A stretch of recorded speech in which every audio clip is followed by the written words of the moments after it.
High everyone, আমি Priya. Welcome back to my channel. আজকে সকালটা ছিল ঠিক এমন। ব্রাশ টাশ করে চলে গিয়েছিলাম রান্নাঘরে। রান্নাঘরে গিয়ে জল-টল খেয়ে ওদেরকে স্কুলে পাঠিয়ে তারপর বসলাম আমার টিফিন খাওয়ার জন্য। তো এদিকে আমি লেবুর জলটা খেতে ভুলে গেছি বলে লেবুর জলটা খেয়ে এদিকে ওটস ভিজিয়ে নিলাম। তারপর কাটলাম কিছু ফ্রুটস। ফ্রুটস কেটে তারপর আমার ব্রেকফাস্টটা কমপ্লিট করলাম। সকালবেলাটা অনেকের ভালো যায়, অনেকের খারাপ যায়। তো আমার আজকের দিনটাই খারাপ গেছে।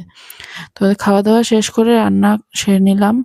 রান্না আজকে করেছিলাম শুটকি তরকারি, সয়াবিন তরকারি, ডাল, ভাজা এগুলি করে রান্নাঘরটা পরিষ্কার করে নিয়েছিলাম। আজকে আমার হাউস হেল্প কেউ আসেনি। তার জন্য আমি নিজে নিজেই সবকিছু করছিলাম।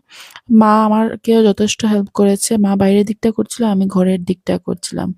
শেষ করে আমি স্নান করে এসে দেখি ইনাদের দর্শন পেয়েছি। যাই হোক, একটু ভালো কেটেছে। তারপরে ভাত খেয়ে চলে গেছিলাম একটু ও আর আমি ঘুরতে।